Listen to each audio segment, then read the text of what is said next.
And we are live. Hello, everyone. I shouldn't say hello, everyone, because everyone says hello, everyone.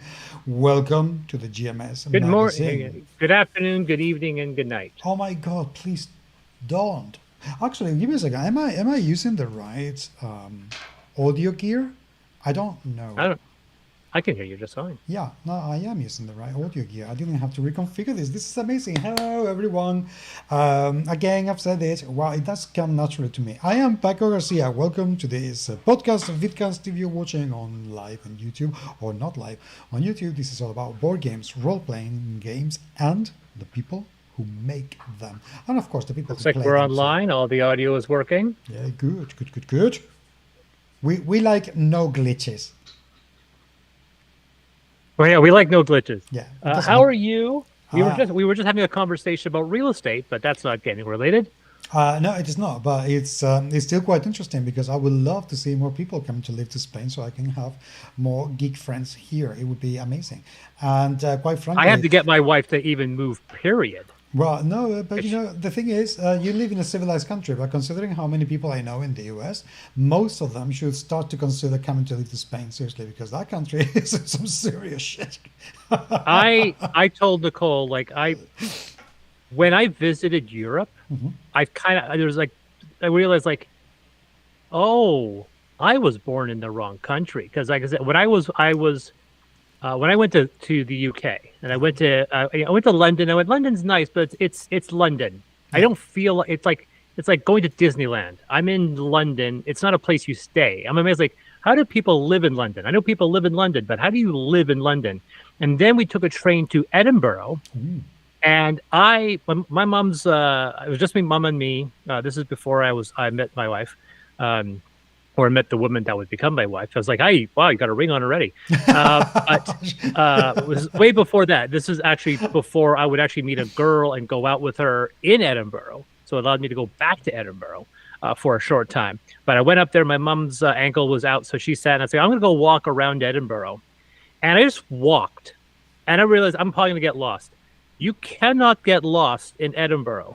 It is impossible to get lost. In my hometown, which is like a quarter of the size, yeah, you could easily get lost if you don't know where you're going. You cannot get lost in Edinburgh. I got lost in Venice, and that was a nightmare. But you can't get lost in Edinburgh because you have this giant castle, Mhm. dead center of town, in a town that has no tall buildings. And if you can't see that, just look at one of the dozen black spires from all the cathedrals. And so no matter how hard I tried, I could not get lost in Edinburgh. I just walked around for like 3.5 hours and I realized I love this place. And then when I left, I was like, this is, if I had to choose anywhere to live, I would want to live here. And then a year later, I met a girl and we ended up starting dating a long distance relationship. And I actually, by coincidence, lived in Edinburgh. And then a few months later after that, so it had been a year and a half from the first trip, I went back there to stay there. And I was just like, oh yeah, I could easily see myself living here, just right off the bat. And when I got back, I'm like, she was worried, this long distance relationship, he's gonna ask me to move to Canada. I'm like, no, I will come to you freely. I will sell everything I have if I have to, and come to see you. I will come to you. I will make the sacrifice. You can come visit me in Canada, but we're not living here. We're living in Edinburgh because I want to live in a place where I can walk for a half hour and find a castle. Okay, But I realized you can live in Valencia then. That's fine. exactly. And it's one of those situations where we went to the Okanagan, which is the exotic area of Canada. The fact that in the landscape changes, you have these wonderful wineries. Like you see landscapes you'll see nowhere else in Canada. And we went, oh my God, wouldn't it be amazing to live here? And we've always loved about living here. I go, yeah, but we lived in Europe or Spain. Just even the house is exotic. Everything about the place is amazing. And the thing is that there is something about Europe that you can have in places like South America and also in to some degree in Africa, because you can catch a plane, fly for a couple of hours, and you are in a completely different country, completely different culture, involving yourself in completely different spaces. And I don't know what the prices for flying are in Africa and South America or Central America as well, but in Europe, flying from one country to another can be very, very cheap. You can get a return flight to Germany when I This go this is the other thing. This for is the about a other thing couple of that's hundred very euros. It's amazing. Yeah, and the thing that 300 really years gets me, is a lot. yeah, like from where I live in my town, if my wife we want to go visit, it's an hour drive to get to the nearest town, not to another country. To the nearest town is an hour away from us. Like there are some villages, like little huts and so forth, but if the next town of a significant population is an hour. The Okanagan is different, where the Okanagan, there's about an hour drive, you'll pass through 4 cities. And that's the only region outside of Toronto where you have this bouncing between urban farm for like an hour's drive. And the concept of like, honey, you know, she's like, and this is something I learned when we were planning our trip to Germany and Europe to see you before COVID hit, and we had to stay in Canada for our honeymoon. We were looking at, she was like, oh, like, it would be nice to go here, but it's so far away. I went, honey, look at the scale of the map. Yeah, that's a half an hour's drive. She's like, really? Yeah. They were so brainwashed. The fact that in Canada, it takes you 8 hours to go anywhere. And in 8 hours, you can travel through 3 countries in Europe. The idea, she's like, oh, it's going to be such a long way to go from Spain to France. I'm like, no, it's not. If you know where to live, it's like 45 minutes to an hour or two. Yeah, you know? It really isn't.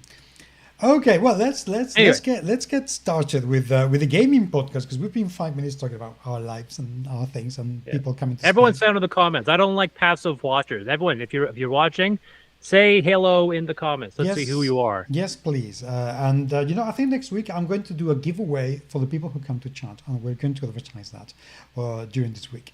I'll make a tweet campaign or something similar. Okay, so anyway, we're going to talk about games because you have some news, you have something that you wanted to talk to me about, and I have played a game that I have been a little bit, you know, kind of quite a lot disappointed by. So do you want to start with the news and make them? Well, this hit the news. I only have. Okay. Oh, go ahead. No. Go for it. News. This, you might be aware of this, but this came down. A couple things I'll build up to it. We do have a Call of Duty board game coming. Okay. And that's yes, Call of Duty is getting an official board game. It popped up a day ago. They say it's coming in 2024. It says competitive and co-op. I don't know for certain whether or not we're going to see a Kickstarter. Most likely we will be. Is it Awakened Realms or somebody like that? Who is it? Arcane Wonders. Okay, they do ring a bell. Yeah. They say it's not going to be a rehash of a previous game, Call of Duty the board game. And let's see here if that's going to be... Yeah, you can sign up for the game's official launch on their website. It is going to be a Kickstarter. But we don't know exactly when. If they're looking for a 2024 release, I wouldn't be surprised if Kickstarter launches within the next 3 months. It's probably going to do very, very well for them. So that's a pretty interesting piece of news. That should technically do very, very well coming up soon. What else we have here? Oh, I might as well get into the beef of it. This is... This is going to be a very, very funny one. Do you play Magic the Gathering? Nope. Okay, I do, and I did. So I have to say, and I want to give an explanation as to why I've said no that categorically and that quickly, and it's because I did play Magic the Gathering at the very, very beginning when it came out, and before I realized I had spent about €1,000 in cards. So I thought, okay, it is way too easy to spend so much money, and obviously I cannot be trusted with controlling how I spend this money, so I shan't spend it anymore. So that's why I don't play. Yeah, Will Wheaton called it the creep, the idea that you're constantly pinching, buying little bits and pieces until you suddenly spend too much. And the fact that they retire all the rules every 6 months, so these cards are no longer in play. So I had and extremely, when I got into it for the short time I played it, I still have all my cards.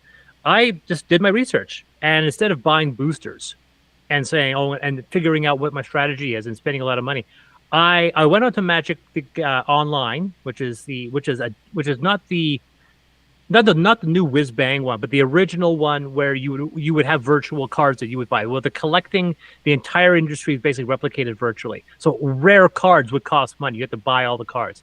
And I started looking through strategies, and I started doing research. And I found about the tribe strategy, where you have one specific color, one specific type of strategy. And I stumbled on the elf deck. Mm-hmm. And so I did the research, figured out the cards that were good, and I handpicked a series of cards, which added up to about $60, $70 total for the whole deck. Okay. I didn't have one card that was more than $20, $25. I didn't have any. I do have cards that are in the $60, $80 realm, but those are in other decks. My competitive deck, which people told me I had to build other decks because they got angry the fact that I kept winning. It had about a 95% win rate. A friend of mine borrowed my deck and took it to a competition. He came back and said, I got first place. I won 33 out of 34 matches. And what it was an entirely, for those people, I'm going to talk shop here. It's an entirely green deck. Mm-hmm. So it was all using green mana. There was no other mana in the deck. It was an entirely elf deck. Every monster was an elf. And elf's ability, their primary strategy is that they can generate mana themselves. So a elf can itself generate mana. And the elves that don't generate mana can boost other elves. So the strategy is I only had, and this people are going to see this is crazy, I think 15 land cards in my 60 card deck, which is really low. All I needed was one land in my main hand, and that would be enough because I had 12 other elf cards that will cost 1 that I could tap for a mana. So in the first round, where somebody places 1 land card, and then that's it, because a lot of things don't cost 1. I could put down 1 land, tap it, put down 1 elf, and then the next turn, someone would put down their second. I would put a second land card as well, but I could tap for 3 mana because that elf could tap for mana as well. And then I had a card that could generate 1 mana for every elf in play. So if I got enough elves, I could, by say round 4 or 5, generate 10 to 12 mana in a single turn. Which means if you couldn't find a way of stopping me by the time round 5, I would annihilate you by round 6 because I would put out a card that would boost all of my elves and annihilate you. It was called a tribe deck, to the point that some people refuse to play against tribe decks because they're so OP. Well, eventually after 2 years, every card in that deck in that deck, except for 1, got kicked out of standard play. So I can play the classic game, but I can't take that deck to a tournament and play it because they don't allow non-standard cards. And so they make you keep on buying new cards. It's called the creep. And that's why I got out of it. I'm like I have 2 other decks which are fun, and they're way less powerful. People like playing against them because they have a chance of winning. But at the end of the day, I like my elf deck. I shouldn't be punished for having a winning deck, but that's how it is. Question for you. You know this thing that you've been mentioning, that you were going to talk about, this story that you haven't mentioned to me, but yeah. Does anything have to do with starting with PIN yes. and related to Wizards of the Coast? Yes. Okay. So the story is that a YouTube channel, Old School MTG, published a video showing the opening of a box of booster packs from the new March of the Machine, the Aftermath. He received them accidentally. He shouldn't have gotten them because the product wasn't meant to be previewed yet. So somebody made an internal mistake and sent it to one of these guys who immediately did a video. And Magic the Gathering did not want this being shown. So instead of reaching out to him and asking him politely to send them back, they hired the Pinkerton Detective Agency to go to his house and threaten him with legal action if he did not relinquish them at once, which he did. But now it's hitting the news everywhere. It was like, wait a second. And of course, Magic the Gathering themselves, I guess some member of that group, contacted him and apologized for all of that. But who in the world within the Wizards hierarchy thought it was appropriate to hire the Pinkerton Detective Agency to harass this guy for his Magic cards? Also, because this guy, his channel is about 4,000 subscribers. So it isn't one of those 150,000 followers who will get the news pretty much right away. So it's a bit okay. This is complete. This is the definition of out of proportion. Way over the top. I don't understand. Seriously, I don't understand what's going on in Wizards of the Coast. I get you having to be very protective of your IP and your trade secrets and so on and so forth. But this was when I read the story, it was way too much. And also the thing is that the guy didn't receive the deck himself. A friend of his did, but his friend's channel is into the Naruto game, I think. Yeah. And he said, "Oh, look, they've sent me this by mistake. I'm not interested. So, for you, have at it. I'm not interested." And he said, "Oh, this is so cool," and he didn't realize what it was, and just went on and said, "Hey, a mate gave me this. How exciting! Look at these cards." And yeah, suddenly you basically have mercenaries knocking at your door saying, "How much do you like your kneecaps? Let's go for it." And they took everything. They took the sleeves, they took the boxes, empty boxes, they took everything.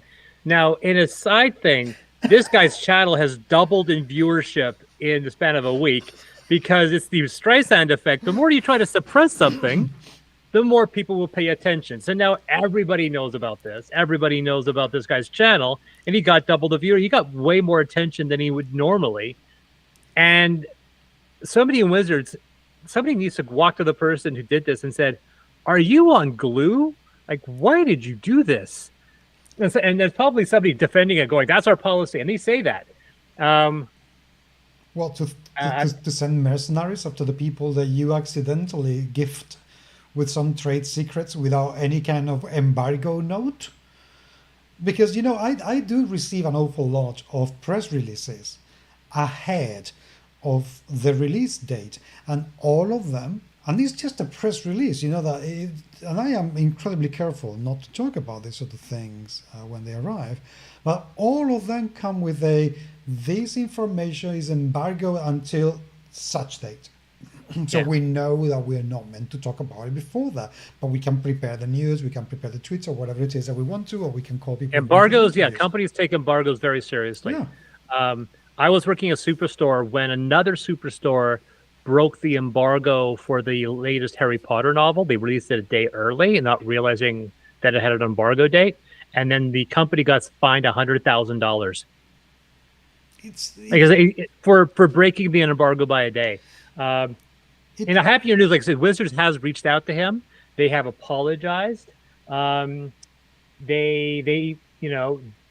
people that are contacting him were not responsible. They're eager to compensate this YouTuber for the purchase of the cards, potentially in the form of more appropriate replacement product. What? Should we note? And apparently, this has happened before. Polygon reported on another similar incident dating back in 2021 involving products from the Pokemon trading card game. So it's not even novel, the idea of a trading card company hiring an private investigator to retrieve cards that aren't supposed to be in circulation. I find this hilarious. Good heavens. Look, if you told me that you're doing this because of, I don't know, microchip transactions or, building plans or something that has some real value, fine. But the worst that could happen in this case is that some people would be pre-ordering these cards in advance to such level of degree that some of the people may not get any. That would be pretty much it. You are not really hurting the company at all. You could be hurting the distribution channels to some degree. That is it. So going such heavy-handedly is a bit, you're taking things way too seriously, mate. It's just not worth it. I mean, I don't know how much the Pinkerton agency charges for this sort of thing, but I bet you anything that you've lost way more in reputation than what you've lost in whatever secrets this guy might have, shown in his videos. it's bonkers. It's American ultra capitalism at its best. Yeah. Well, best as in best example, not best because there's nothing good about it. So yeah, Before we move on, I'll tell you the only other strategy I had with Magic was an artifact deck, and there's something called a Blightsteel Colossus. It's one of the most powerful things in the entire game. It costs 12 mana, which people will know is an insanely high cost. Most things don't have a base cost of 12 mana, but it's a 10/10, which means it has 10 strength, 10 attack, poison, which means it gives you poison tokens, which means, and remember, in the rules, if you get 10 poison tokens, doesn't matter how much health you have, you die. So this thing, and it hits you with 10 poison tokens already. It has trample, and it's indestructible. So if someone manages to put this down, the game is basically over. You can't kill it. You can't remove it from the game. You can only banish it if you happen to magically have a card that can banish somebody else's card. And anything you put up against it dies. And if you don't, you die instantly. Now, it should be noted that, with 12 mana, that would be very hard. I can get that out in 3 or 4 rounds because of my artifact deck. The artifact deck has these cards. Some of them allow me to tap a certain amount of mana, destroy a certain number of artifacts. I destroy 3 artifacts, and then I can bring any artifact in my deck into play. Now, the funny thing is, okay, but I need to bring out other artifacts. The problem is that half of my mana were special artifact mana. So I had land that counted as artifacts. So I could easily, and I did it once at round 3. That's the fastest I've been able to put the card out. I put it out in round 3. And then the other player was just like, like, how did you do that? Usually it takes you 5 or 6 rounds. But it's still like, people hate it. People hate it. And the funny thing is, I had 2 of them in the deck. Those are the cards that were like $60, $70, those 2 Blightsteels. I also had a Darksteel Colossus, 2 of those. The same monster, except it didn't have poison. So it was slightly less powerful, but it was equally as, it would just start hitting you, and then you were just like, are you dead yet? Are you dead yet? Are you dead yet? But anyway, that was my other strategy, and people hated me for that as well. Well, understandably, you sounded like a jerk. Let's move on. I am. Okay, so this is the main topic for me. Okay. And this is going to be personal, but this is going to talk about some other things that happened in the news. This is my game, Ultramodern. This is my most successful product. This is I don't have the regular cover nearby. This is the alt, and this is the deluxe. Okay. Now, most of the time, the cover has this one. That's why I have this is the inside cover. Mm-hmm. This is the main name, mm-hmm. and this is kind of our logo, slightly concealed because this guy's actually blocking it. Ultramodern 5. I actually, whenever I say it, I say UM5, Ultramodern 5, even though Ultramodern is one word. But Nick made the logo as U5, Ultramodern 5. That's the logo. Okay. And then we did this version here. You can't really see it too well, but if you look at the spot UV coating, yes, you can see the U5 logo behind it. Nice. We're working on a Kickstarter to launch this to a Kickstarter to do a reprinting. We're printing the main books like those. We're printing those, plus we're printing a new leather version. And we're also printing up 6 new adventures and campaign settings. We're calling it the Ultra Anthology. And there's 6 disconnected campaigns and adventures. And I wanted to offer, because we had this fantastic experience with the leather version of Affinity, that we were like, you know what? We didn't release a leather version of Ultramodern. We want to give people the option. So I can't really show you because I didn't print up the image, but we have it's not a full leather. It's like that old style book when the leather is on the spine. It's on the back. It's on the back of the book, yep. And then the rest is cloth. Mm-hmm. And instead of having a golded leafed edge, we have a spray edge. So the name Ultramodern is down the paper side. Okay. Right, and so on the front, we have a stylized version of the Ultramodern 5 logo, which is this. Okay. Right, and Nick gave us a couple options. He gave us a couple of options of it on its side or angled, like we saw on this cover. Okay. And I really, really liked it. And then Nick says, "Yeah, the problem is that there's something kind of odd about it." I'm like, do you see anything interesting about this? No, but I can see where this is going. What if I tilt it just slightly? Yes. Does it change your opinion on what you're looking at? A bit. I'm going to let you sit on that for a second. I'm going to have you stare at this. Ouch. Now, It should be noted, obviously, that this was completely unintentional. Ouch. So I sent this image to a lot of people. I say, how does this look? How does this look like anything? I go, well, they go, now I cannot unsee it. now. Funny thing is, I still see U5, but I see it all the time. But now when people are saying like, "Oh yeah, I can see it now," I don't know if that's better or worse. I don't know. There's no experiment, please. So, because that's what Nick, who was the designer, he was just like, yeah, no, I really like that one. It's too bad it looks like a swastika. I'm like, what? And they stared at it like, where did you get that? And I was just like, oh. And then he literally had to draw it on it for me. So I sent it to a bunch of friends, and I was like showing them the cover. I go, pick your favorite cover, and they go, we like this one, this one. I go, okay. Do you notice anything weird? Like, did you notice anything? And then some people were like, no. How about the specific one that has it at an angle? Do you see anything? And the guys, no. It doesn't look like a certain symbol. And some guy's like, yeah, it looks like a swastika. And then and then a friend of mine, and I started saying to other friends, and the friends were like, yeah, now we can't unsee it. We only see the swastika. I said it to my friend, and he's like, I don't see anything. I go, does it look like anything? He goes, oh, look, there's a swastika. I'm like, oh, for the love of God. And then I posted it in my Discord group to my kind of loyal fans. And I said, here are the three covers. These are the three different variants. And one guy's like, yeah, too bad that curved one looks like a swastika. Okay, we're going to have to change this. So I went to Nick and said, Nick, we have to ditch this logo. Now, the funny thing is that, no one, this has been in print since 2019, almost 4 years, and no one has said a thing. No one said anything in the inside cover, and no one has said a thing with this one. And one of the reasons why, of course, is that you can't see it here because it's being completely concealed by the robot bounty hunter in the center. And so nobody noticed it, and no one even saw it out of an issue until we just tilted it and we noticed it. And at that point, only people I told to said, do you see a swastika? I said, oh yeah, now I can't see anything. But it was only one person who said, oh, by the way, do you know there's a swastika in this thing? And now, funny thing is that nobody has said a thing. And we didn't obviously notice it. It wasn't noticed until we literally did this and cut the corners off because it was only partially on the photo. And that was like, and someone's like, well, you don't have to change it because it was unintentional. I go, no, we have to change it. Yeah. And so I went to Nick and said, Nick, we need a new logo.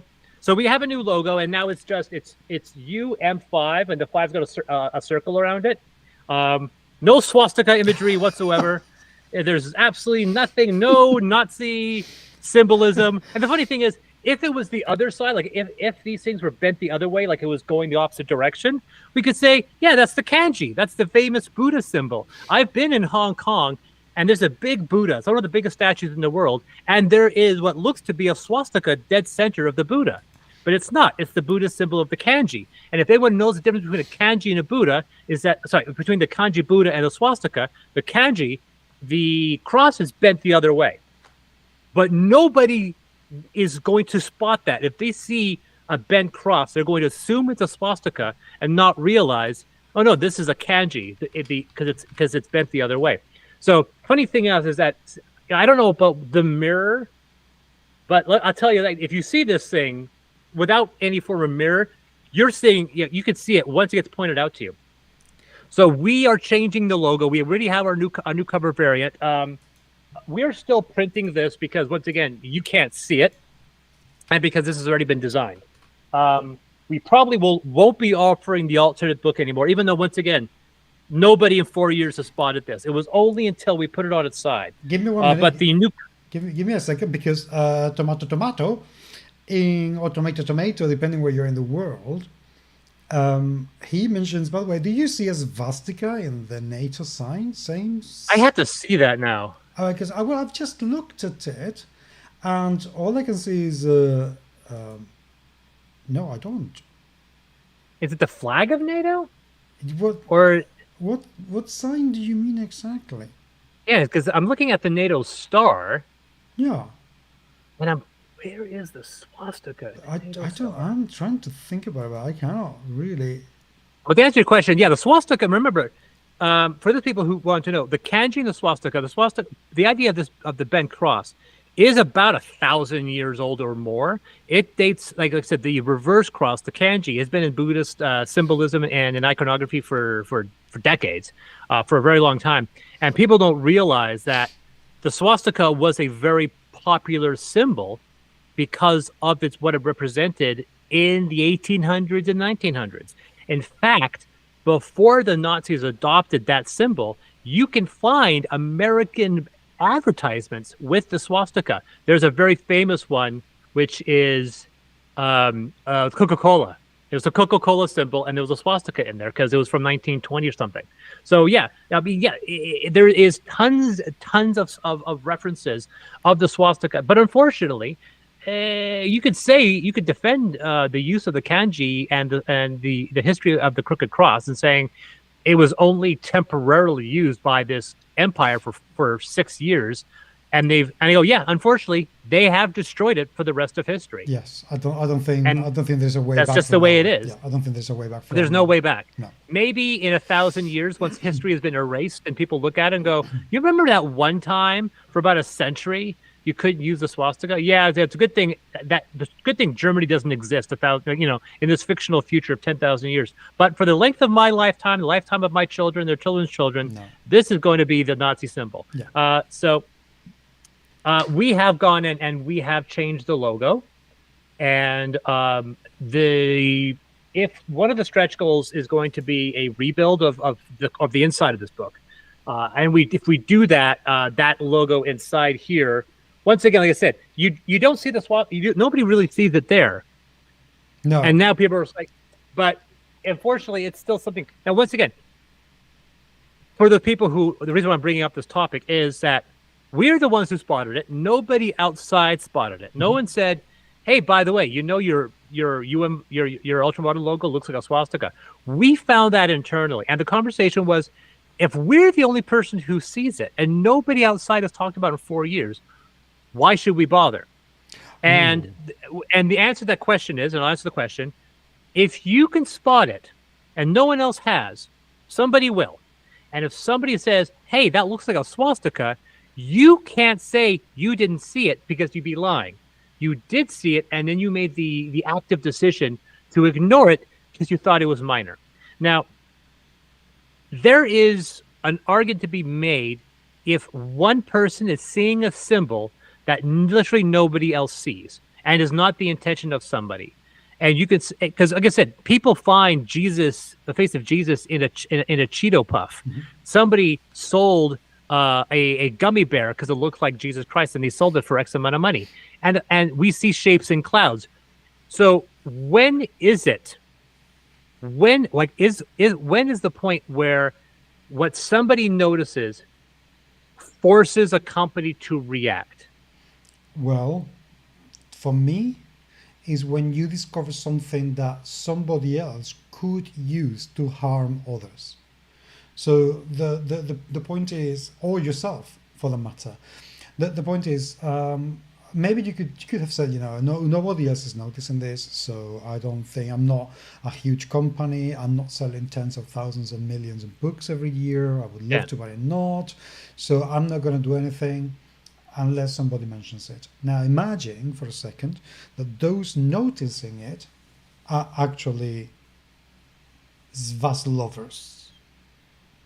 and they take your game and they appropriate your game and they twist what's inside your game to make the game fit their narrative, and suddenly you become their flagship company without you realizing.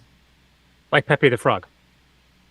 For example, there's a story that it circulates in social media from time to time in which this guy,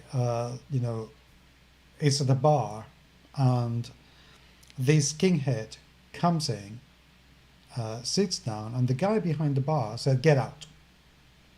Well, I'm not doing get out, but I'm not doing, I told you to get out, and he gets the baseball bat and the guy has to leave. So he says, well, what happens? Why have you told this guy he wasn't doing anything wrong? Why have you told him to go? I said, well, do you see his attire? He's a neo-Nazi.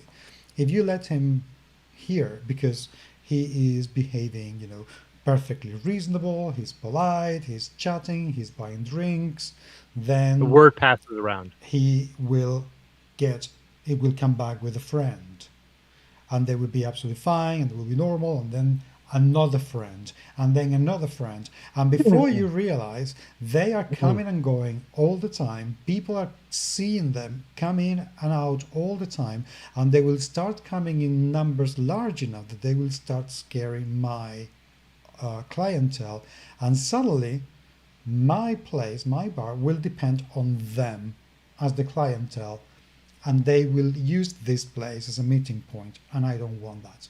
So Yeah. you cannot tolerate these people at any level, at any point, in any amount, no matter how well they behave, because that is what they do. So as far as I'm concerned, if what you have seen could be used in a similar manner by people who would use it to hurt you as a company, because don't get me wrong, if all of a sudden, imagine that this alt-right streaming group appears and they are having, more than questionable plot lines using your game, you're screwed. Very, very screwed. And there would be absolutely nothing you can do about it. Nothing at all.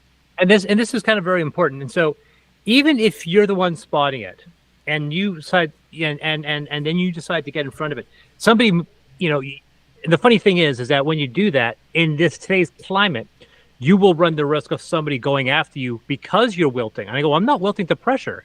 No one has noticed it but us. We're intercepting that at the pass. And you give an example, like I said, if you feed a bear, the bear comes back and brings his friends. And next thing you know, your place is full of bears and it's not healthy. And for me, there are more situations. Like there you have your example, but there are other situations. And the reason I brought it up was what happened, was it a year ago or 2 years ago? A year ago, with that fishing game. Correct. The Absolutely. fishing game, for those people who don't know, on the cover of the manual or the box, there was a frog. It's a fishing game. Mm-hmm. And the frog appeared to be doing, it was like upside down. If it's like this, that's just okay. But this is white power. So this is, and someone's going to say that was a troll post on 4chan. Yes, I know, but they're using it now. So anyway, there's that symbol. Someone's going to screenshot this now and go, oh, what the hell? And they saw it doing that, and they immediately said, why is this thing giving the white power symbol? Now, the right response would be, holy crap, we didn't notice it. It's based off of this photo, and in the photo, the frog's doing it. We never picked up on it. We're so sorry. We'll change it. That's not what he did. No, also one more thing about it. The artist who drew that picture is European. And for us in Europe, that symbol, well, firstly, it wouldn't even be a symbol. It's just something you do. Nobody knows that. It's American. It's an American thing. It's North American thing, to be precise. So it just wouldn't be anything that we would have noticed. So it could easily have been a very innocent accident. And I actually believe it was on the artist's part. And so other thing, when someone says, how could you have not noticed it? I'm going to tell you people, you'd be surprised how blind some people could be in the creative industry. Sometimes you're so entranced. When, for example, Nick and I, when we're doing art, he's doing art for me, he'll do something and I'm like, did you notice this? And this is not even offensive. Like, did you notice this in the illustration? He's like, no, I didn't. That's really weird. I didn't notice it. He's like, yeah, the same reason if you're a writer, you can't edit your own work because you won't spot your own mistakes. You need someone else to do it. And when you're in a game company, when you have several people, and someone's like, we have many people, why didn't one person bring it up? In a role-playing industry, you may have 3 sets of eyes that'll read a book before it comes out. Mm-hmm. Even video games miss this stuff. And they have dozens of people because they're all connected to it, so they don't have that external observation. So to that defense to people who say, if this comes out, they knew about it. I go, no, they might have honestly not seen it. It's how they respond afterward that mentions it. Now, if they said, yes, we saw it, yes, we noticed it, but we thought it, but we didn't think anyone else would, yeah, that's a problem. But if you legitimately had no idea that was there, and somebody says, you know, that thing's giving the white power symbol, your response at that point is, crap. We'll make the changes. Don't worry about it. However, that's not what the guy did. No, it is not. And the thing is, to be perfectly honest, considering how pervasive that symbol is within American culture, and a couple of years ago, how much it was featured in so many images from white nationalists and supremacists in the US. I live in Spain. I only have my North American connection is through Facebook, and the brutal amount of people I know there, all of whom are, alienated with my way of thinking, except a couple of them. And the number of pieces of news that they reported with, look at these people doing this sign. If I knew, the people who made the game likely knew it. But if they didn't know about it, if they hadn't seen it, they would know what that symbol means. And considering that the only thing they had to do was to go to the artist and say, change the hand of the frog, and that's it. Yeah. They double down with it's just a picture, it shouldn't bother you, it's not meaning that, so now we cannot reflect nature. It was excuse after excuse after excuse after excuse for not changing something that people were saying, dude, this is hurting people. This is being used by people who want to hurt other people. For the love of all that's holy, stop. And he did not. I've never seen somebody detonate their reputation so quickly. Him and I had a working relationship. I only found out later. I had no idea. He backed Naramata for like 20 games. And he said, depending on the received product, he might want to republish it under his title. And then when all this happened, I was like, that's not going to happen. Well, so you did a Matrix. I publicly cut ties with him and said, no, we will no longer be having a relationship. You did a Matrix there. You said this and dodged a bullet. Yeah, I did the Neo thing. Then the follow-up thing happens. Now, these were two incidents, my incident and the incident with that game, which I won't mention, where even though, once again, legit, when you get back to the source, it was innocuous. It wasn't meant to offend. And at that point, you need to then, once somebody points it out, even if it is internally, you have a point or an opportunity to head it off at the pass and fix the issue. Even though, ironically, you may end up getting ire from other people who you don't want to make happy, which are the kind of anti-woke people that are hating progressivism. We go, hey, you're going to piss off somebody, piss off the right people. So, but then there's the other point, which is, what if somebody is taking the piss out of a situation where they're being offended for something, and you look at it and go, nobody sees this but you. Like, where do you see it? Like, a good example here. I've had several people, once again, not worried about offending some of these people, but I've had some people who have made some disparaging comments regarding Amethyst, my magnum opus, which I'm working on now. And one person, my first negative review ever, period, for anything I've ever wrote was for Amethyst. And somebody gave it 1 star and said that humans were presented as chumps. They were all the bad guys, and the book had an obvious creationist agenda. Now, I looked at it and said, weird that an atheist would write a book with a creationist agenda. And I was looking through it, trying to figure out, where does he get that from? And I can maybe see it if you twist your eyes. And before I got really angry, I got a message from somebody at DriveThruRPG that said, we've deleted this review. This guy clearly hasn't read the book. But I also got another review sometime later of somebody who went after me, who posted a negative review. He said, I like the mechanics, but I hate the game's politics. And he talked about the flaws in my politics. And this guy clearly, within a few paragraphs, was a pro anti-capitalist, anti-socialist person that was trying to explain why the views of my empires were like that. And I look at that and go, well, you got the wrong impression. Or actually, I looked at it, you got the right impression, but you're wrong. your end result was wrong. So there are situations where people, like I said, with the people who see Jesus Christ in a burnt piece of toast, and they'll look at that situation and they may get offended, but at what point do you look at it and go, no? Now, for me, I only had one person spot this symbol, and none of us in our design group could see it. But then when I reached out to friends and I started asking them, I asked enough people. You can't just ask two people. You have to ask enough people.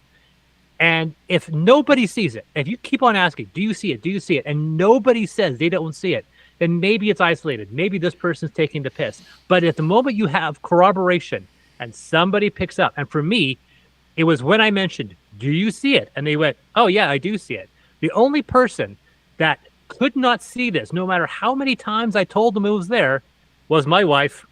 I love you. And she's also incredibly naive. But everybody else, where I say, can you see it? They said, so it's degrees. One person said it, immediately noticed it. Mm-hmm. And one person spotted it when I said, do you notice anything? And I had two people notice it. Do you see a specific symbol? And then a couple of people noticed it when I said, do you notice a swastika? And so that was enough corroboration. With just 10 people, they'll go, well, if we gotten this much, then it's a problem. Well, okay, the thing, as far as I'm concerned, is it really depends on several things. Firstly, whether if what they are mentioning is truly there. Because some people may see something that is just not there, like this creationist agenda that you supposedly had, and it is not there. If they see it and they give a reasoned enough explanation as to how they see it, and you can look and say, okay, if I squint my eyes this much, I can see it. Does it bother you? And if it does, then change it. That's it. There's nothing else to think about. If it doesn't bother you, or if it does bother you, but it's something that your world needs, consider whether somebody could be hurt emotionally or anemically by having the presence of that, and then is it worth changing it? Simple as that. Or you do a risk assessment of if, like, with that symbol of yours now, if somebody saw it, could it hurt my company? Yes, let's change it. Done. Yeah, that is it. This brings up a very... Sorry, go on. No, and so it's just a matter of... I think I have a friend who works in my firm, and he does an awful lot of audits. And he's constantly doing, there's something that you have to do all the time. And it is an evaluation of impact, which is to say, you need to evaluate what impact having these things operating or not would have on your company if these kind of incidents happen. So as soon as you do that kind of risk assessment, and with it's more than risk assessment, because the risk assessment only ascertains how risky it is to have something. The impact evaluation, what does is to calculate what would be the outcome of that risk going through a spectrum of fuck up. So if you do that impact evaluation and you are better off, leave it. If you're worse off, take it out. If somebody would be worse off, take it out.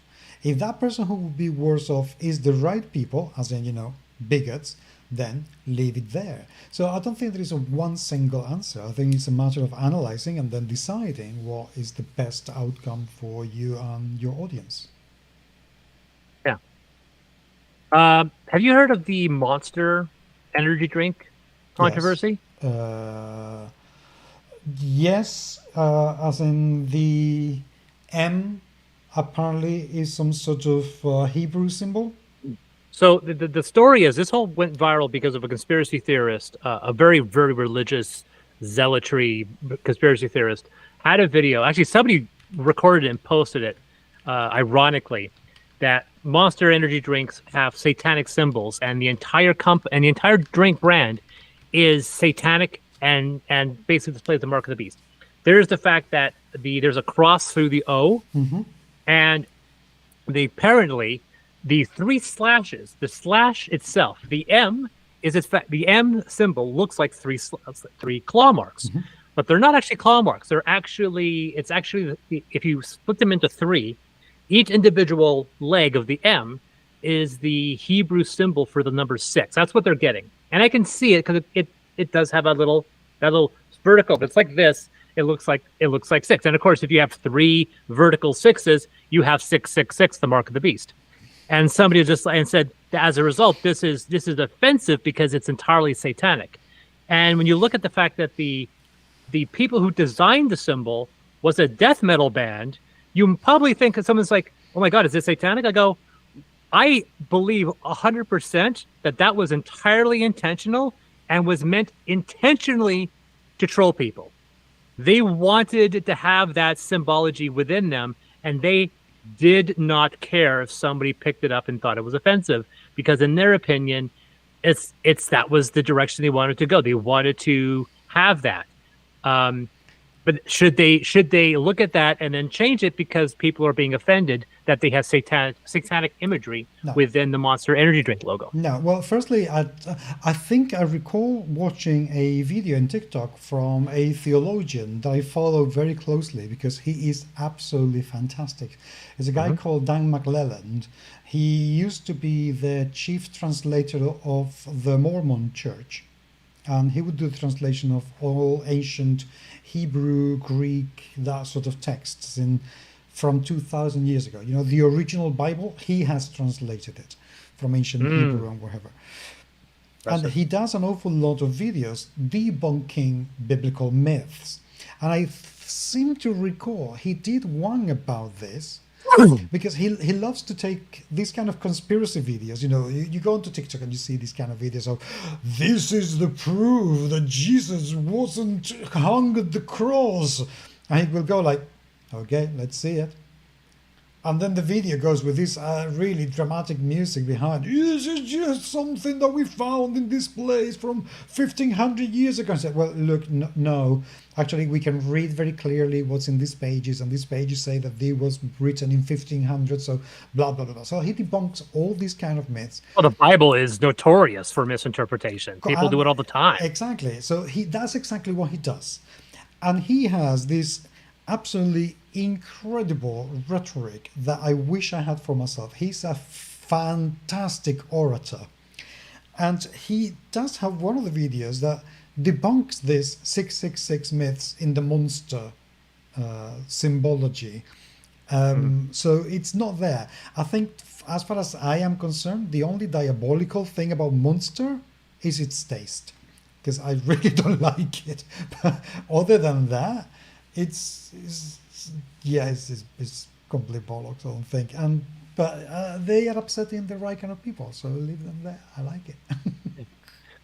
So my advice, I guess, conclusion of this topic: if you are a designer, a game designer, writer, what have you, and you have either through writing or artwork have something that could offend somebody that you would not want to offend, you need to take that. I think the first time someone brings it up, look at it. And you know, maybe it's there, maybe it's not there. Ask around. To do the research, see what happens. Don't automatically discredit this person as being a kook or a loon until you look around. If you ask around and you go through your whole circle of friends and you tell them the whole context, and literally no one has seen it anywhere, maybe it's isolated. But the moment you have corroboration and you get more people who are starting to notice this, you have to kind of swallow your pride to address the issue. Unless, of course, you are a visual artist and you've already painted something. There's not much you can do once you've painted something, you have it hanging, other than apologize. Yes, I mean, with my issue, it was before we actually went to print with the new book. Like I said, once again, we're not terribly concerned with this. No one's ever seen it, and you can't see it in here because it's blocked. Oh, I'm sorry, can't see it with this one because it's blocked off by the image. But the new the new leather edition was undeniable, and that's why we're doing this across the board. Well, I'm to be honest, I'm glad that you have spotted it before the wrong people spotted Another it. question is like, please tell me you haven't gone to print. I'm like, no, don't worry. This is in the design phase. Good. Well, no, I'm really glad because I think you're doing the right thing, changing it. It's is the correct. I think it is the correct approach. So there you go. At the end of the day, one person said it best. A friend of mine said it best, where he said, "You spotted it, so you know that could be there. The moment somebody outside notices it, you can't say nobody's seen it because you saw it, you noticed it, and you chose to ignore it. And that's the important thing. You don't. If you generally didn't know when it went out, you're obviously innocent. But if you don't act on it, either before, at the moment you find out, whether it be after or before it comes out to the world, that's on you." Okay. Good. Okay. Well, shall we jump on to the next topic? Happier topic. Yes. Onto you. You have a happy topic regarding a fantastic experience regarding a board game. Yeah, which I didn't have. Really? Yeah, it's terrible because it's a game that I desperately wanted to like because it's from a company that I really like. For those of you humans, I prefer to play Asian. Not the dogs and cats. You can ignore this, but to the humans, you know that I prefer to play Asian games. I think the best ideas are coming right now out of Asia, and you mentioned, and I have an awful lot of them. And when I went to Spiel, I interviewed most Asian people that I could find, and I will keep doing so, even if that means that my channel is never going to grow at a steady pace. But I don't care because I just want to give. Yeah, we'll talk about the pop culture ones. I'll do that. You can cover the obscure ones. I'll cover the top ones. So there's a game that I got from my friend Smooks Chen, and it's a game from a company called Soso Studio. Now, I like the company an awful lot because they make very quirky games. The first game I learned from them was called Castle Crush, and it's literally a game in which you use wooden blocks to build a little castle, and then you use a hammer to drop it on the other player's castles to try and destroy it. It is hilarious fun, and it was one of the most played games at my cafe. Now, this game, which came in the first time in 2015, and now again as a second edition in 2019, is called Dadaocheng. And Dadaocheng was the largest and most important trade center in Taiwan in the 18th century. One of the things I really like about Asian games is that they take their history and they can pour it into their games and make them make sense, which makes their Euro games very thematic. And this is exactly what Dadaocheng does. Dadaocheng puts the players, and this is for 1 to 4 players, puts the players in the shoes of impresarios who are growing in the city. And you have, every player is going to have 2 different player boards. One, which is like a warehouse, and one, which is like a shipping lane. So you can, sell things. On the board, there are going to be several cheats, and what you have to do is the game plays in 3 different phases. So your first phase is to move your warehouse tokens to advance the shops that you can open, or the goods that you can get, or opening shipping lanes. And then once you've moved those 2 cheats, you go onto the center board if you want to, and you have to either flip or swap some of the round tiles to make a line of 3 or 4 of the same color. So it's a connect 4 or a connect 3. And depending on how many of them you connect, and you always can connect some of them, you get several resources. One of the things that you can do is to connect black lines, and that will give you opium. So yeah, you can become a mafioso in the game. But that will subtract, at the end of the game, will subtract some victory points or prestige points, because at the end of the day, you cannot have the same prestige as a drug dealer as you would as a honest, merchant. And then you have a third phase in which you can do a number of actions, which are spending the amount of, goods that you have received, whether it is rice or grain or whatever, to advance your shipping empire. You can make a wish to the gods and roll the dice and hopefully get even more resources. There are 5 different options, 5 different things you can do. Not important which ones are the other ones, because and the game takes place over 6 rounds. So each player does those actions that I've described, and when all players have gone 6 times, game ends. You add up your score points, and the person with the more score points wins. It's a game that's meant to last 45 minutes. We started playing about 6:30. We were playing with over 2 hours. Wow. Trying to identify how on earth to play, because the rules are just almost impossible to navigate. To make matters worse, there were an awful lot of pieces missing. So all the cubes and there were 50 of them, that you have to use as resources so you can do your resource management and your trade, we had to get from a different game. And the game should have come with 3 dice, 3 d6s. We had to take those as well from my RPG dice collection, because it didn't come with any dice at all. So when we started to set up, we were, what is happening here? What is this? We could not understand what was going on. I thought for a second that I had been given the first edition of the game, but the first edition of the game comes with even more pieces than the second edition, so it wouldn't make any sense either. There were things that were very poorly explained, like for instance, when you get some goods from the center of the board, they should go to your warehouse, but it doesn't explain if you can use them immediately or if you have to, overflow the warehouse with product before you can sell them. It doesn't tell you, out of the 5 options that you can take in your third phase of your round, if you can do them in different order.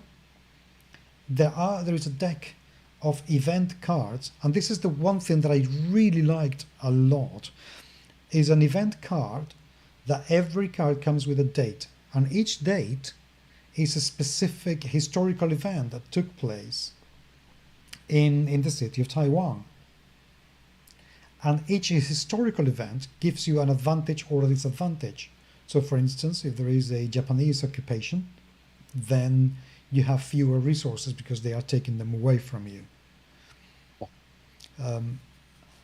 So I really liked that, because I thought it was a great way to imbue the whole game with a sense of history, a sense of reality, that otherwise it would just be anything. It could have been a game placed in absolutely anywhere, any planet, and that would be it. So I did enjoy that a lot. But trying to untangle the rules and not having all the pieces to play was such a disappointment that otherwise the game would be good. The game would be, it wouldn't be a 10 stars, 10 points kind of game, but I have to give it a 6 because by the end of the game we were kind of enjoying it and understanding how it went, but it was such a struggle to get to grips with it, and it completely ruined the experience completely. And it is a real shame, because the game looks gorgeous and it could be absolutely excellent, and it comes to show how damn important it is to hire somebody who will go through your rules and do a proper proofreading and editing of the rules to make sure that they are accessible to everyone. So, yeah, it was not. I wish I could give a good review to this game, but I really cannot. There you go. I hope to finally get back into some board games. We've been having some issues with timetables, and hopefully, I've been telling my wife and I, look, honey, we have $10,000 worth of board games. Let's get back into playing them. She said, yes, we should. So I'm hoping that we'll get some reviews, including some games that I have had a pending review for some time, and that I really have to get into it. Indeed. And hopefully we'll be able to add some content to your channel, some more reviews. Well, maybe even get my wife back on camera. There used to be a time when we were doing that. That would be great. My wife and I were doing reviews, and so when the Dice Tower, when I was looking for the Dice Tower, and they sent me a whole bunch of games, I invited my wife. I go, hey, honey, instead of me doing this high production value video, how about we just do a video where I explain the game, and then you and I talk about it, because we're the ones always one playing. And she says, yeah, sure. And we did 3 reviews like this, which was a conversation between her and me, because this is all the Dice Tower reviews were like that. 2 people sometimes talking about what they thought of the game off the cuff rather than the full production value. And the negative comments that I got from the community all around the fact that you guys have the worst chemistry. I'm like, you don't fucking know my wife. This is my wife, you idiot. Like, we've been together for 8 years. Why would she's like, you guys aren't a good match. Like, you saw one 8-minute video and I was just like, and my immediate response was, that is such an American thing to say.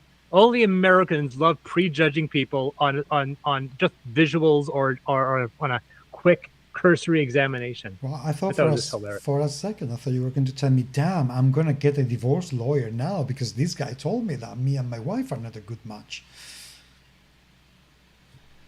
Yeah. No, it doesn't work like that. So anyway, that's it. I don't have any more. I haven't been playing. Well, we played K2 a little while ago. Have you played K2? I know the game, but I have not. Well, it's hilarious. It's really good fun. But it's one of those. K2 is a mountain for those people out there, who may not have picked up on the reference. This game is all about going up and down. It's a racing game going up and down the mountain. And it was really good fun to play. I'm going to do a proper review about that at some point. If you can get it, people do. But make sure you play with as many people as possible, because if you play it at 3, then it becomes a bit too easy. Some games do play a lot better if you play with a lot of people. The more merrier. So yeah, there you go. I don't have anything else. That was it. That's it. We're tight. We're doing it. We always go over budget. We can actually go boom. We're on budget somewhat. We don't have to go too long. I think we covered our bases. I will show this though really quickly. I don't know really how to do it without just doing it this way. So we'll do it this way, so you can see. Oh, nice logo. This is what the game. This is what the books will look like. So now you can see this is the new logo. Right, you can see the new logo. So now the letters are very separate, and there's the 5. There we have UM5. We were trying to find variations of this, and it just came up looking like US. So now it's definitely UM5, Ultra Modern 5. So this is the new one. As you can see here, we have here the sprayed edge. This is not the spine. This is the sprayed edge, and then it's leather. So we have leather over there for the rest of it. UMS. Yes. Yeah, exactly. Thankfully, that's not the case. So we did. Yeah. So I personally like this angled look rather than just having it just vertical, which was some people were liking it, but I don't like that. I like the idea that you can read it horizontally, and it's kind of taking, and it's stylistically similar to the deluxe version. I'll tell you something. If it were completely vertical, I wouldn't be able to read it. No, exactly. Because it would read like C Sigma something or other. Yeah, and so we have this already vertical. So this, I didn't want this to be vertical. So this is horizontal, so it works both directions. So this is going to be the design. We were thinking whether or not we were going to have red or blue. I'm attracted to the red look. So we're gonna go for this one. So this is the look going forward. One thing, very, very briefly, I'm going to talk about this, just because I have started to watch HBO Gotham Knights. Oh, Please don't. I've heard it's not very good. It's not very good. It is absolutely, I'm sorry, I don't say these things very often. I tend to say I didn't like it. No, it's absolutely terrible. I mean, it's just so appallingly bad at every single level. It's just, seriously, I have no idea who green lighted this, but it's just bad. And I'm going to say, you know, because this happens at the beginning of the first episode, but theoretically, Batman dies and his son is the one having to take on a band of, or with a band of misfits, of which the Joker's daughter is a member, and they have to escape. This is what the whole series is all about. The organization that killed the Batman. That's not bad in theory. Well, except I absolutely hate. This is something that I really dislike. Okay, stay in your lane. How can you tell me that a superhero like Batman, which by the way I don't particularly like, that has gone over the Joker, which is one of the most unpredictably dangerous villains ever made, who's destroyed Bane more than once without killing ever anybody, how does he get killed by an organization that no one's ever heard of before? And that's something, this is that kind of ex machina thing that it's a bit, oh my goodness, why do you have to tell me? Oh no, it wasn't the Joker. There was an organization above the Joker. It wasn't Ra's al Ghul. It was above Ra's al Ghul and the Assassin's Guild, or whatever it's called. It was something else that nobody's ever heard about. But now, these children, who are children, including Robin, who happens to be completely useless, have to destroy and go against when the Batman couldn't. Yeah. The concept, the concept of verisimilitude just goes and disappears. I'm sorry. How? And I tell you, I don't know if I'm going to keep watching the series. I may, whilst I do anything else, like, sticking pins under my nails or something, just to enjoy myself a little bit, if I will watch. But if at the end of the series, the Batman happens to be alive miraculously, I'm going to set my TV alight. I will be really angry. So, yeah, Gotham Knights, don't bother. 0 out of 1,000,000 stars. 0. Did you ever watch the show Final Space? I don't think so. So Final Space was a cartoon that came out a couple of years ago. It is a very goofy comedy. Mm-hmm. It's the whole basis is that a guy he's kind of an idiot, kind of like Fry from Futurama, and it's in this distant future. And his punishment is that he has to live isolated on a ship with just a robot that is literally insane that he wants to kill as his only company. And in the first episode, he finds this little alien floating in space, who he calls Mooncake. And as it turns out, Mooncake is a weapon of mass destruction. And at the first 3 episodes, I'm like, yeah, this is a poor man's Futurama. This is not a very good show. And then I started to realize that as a comedy, it's not very funny. But then around episode 5 of the first season, it started to crank up the dramatic and the emotional stuff. And it turns out it has one of the strongest emotional arcs. And then by episode 8, there's a moment where he goes back in time to meet his father before his father dies. And I have not cried more in a half an hour of television. It was only superseded recently by Star Trek Picard. But it was, even to this day, I will go back and watch that scene, and just hearing one line will get me to start crying because it's such a beautiful scene. And then he do it 2 or 3 times. It's like if someone said, here's what you're going to encounter at the end of the show. If I told you what the beginning of the show is, you wouldn't believe these were the same show. Then I had a second season, which was a little bit more humor, not so much drama. And then the third season kind of brought it back, added some more drama, and added some more character. But the show was canceled. The guy who did the voice, did the whole thing, guy named Olin Rogers. He had a Kickstarter for a short animated film that passed. I backed it. And then he got permission to finish Final Space with a single graphic novel, which he announced yesterday, and he's selling it on his website. And I immediately wanted to go there and I'm going to buy this graphic novel until I saw the price tag. How much do you think one of these, he's making 10,000 of these. Ask yourself, how much do you think one of these graphic novels costs? $100 American. Higher. It's $172 Canadian or $140 American. Yes, for a single graphic novel. And I was like, I like you. I don't like you that much. And I was really upset at the gatekeeping at that price point. Like, dude, make 50,000 and price it for $50. Like, why are you doing that? I don't and he hasn't know. He hasn't explained why it's so freaking expensive. But he's sold half of them so far. But I'm thinking, you could have sold a lot more if you didn't sell it for that much. I mean, he's probably gonna sell them all. He's gonna walk off with $1.1 million.